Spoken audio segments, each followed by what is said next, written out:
Bonjour, je m'appelle Gaëlle Fiard et je vais vous présenter ma thèse que je réalise au sein du laboratoire Team CIMAG, équipe GMCAO, en partenariat avec le service d'urologie du CHU de Grenoble et le laboratoire d'anatomie des Alpes françaises.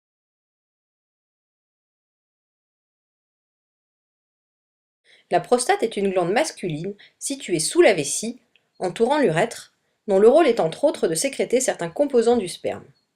Elle est au contact du sphincter strié urétral permettant la continence et entourée des bandelettes vasculo-nerveuses responsables des érections. Le cancer de la prostate est le premier cancer en fréquence chez l'homme et la troisième cause de mortalité par cancer. Sa présence est suspectée sur des anomalies cliniques, toucher rectal, biologique, dosage du PSA ou en présence de symptômes évocateurs de métastases. Le diagnostic initial repose sur la réalisation de biopsies dites randomisées, c'est-à-dire réparties régulièrement dans l'ensemble du volume prostatique. En France, le protocole recommandé comporte 12 biopsies réparties de la base à l'apex de la prostate, échantillonnant la partie médiane et latérale de manière bilatérale.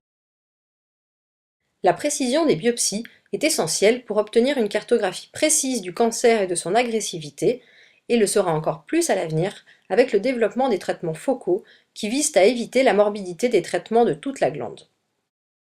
Les biopsies sont réalisées sous guidage échographique endorectal. L'image est en niveau de gris, le cancer n'est pas visible, la prostate est un organe sphérique et symétrique, il est donc difficile de se repérer au sein de la prostate et l'apprentissage des biopsies nécessite la construction d'un schéma mental, d'autant plus difficile à acquérir que l'apprenant n'a pas de retour sur la position de ses biopsies. Un peu vers la base. Si tu descends vers l'apex, descends, là il y a vers la sonde à la base.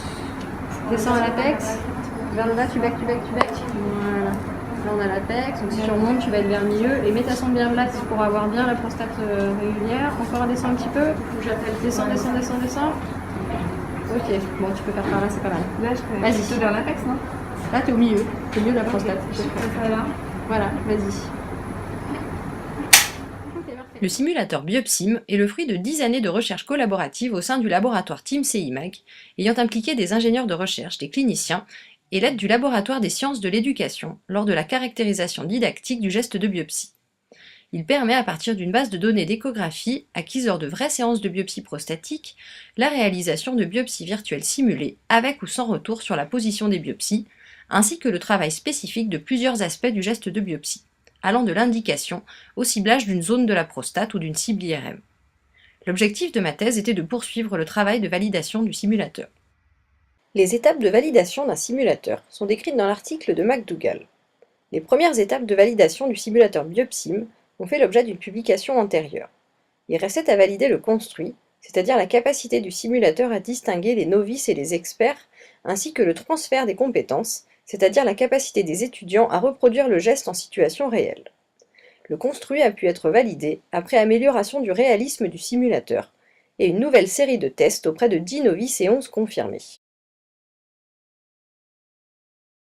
Pour valider le transfert des compétences, nous avons choisi et validé le modèle du sujet anatomique. Les étudiants ont été randomisés en 2 groupes, simulateur et formation classique, et suivi chacun le type de formation qui lui avait été alloué. Une fois la formation achevée, les étudiants ont à tour de rôle réalisé une série de biopsies sur sujet anatomique à l'aide de la plateforme Coelis permettant d'enregistrer la position de leur biopsie. Les résultats ne leur étaient communiqués qu'en fin de procédure.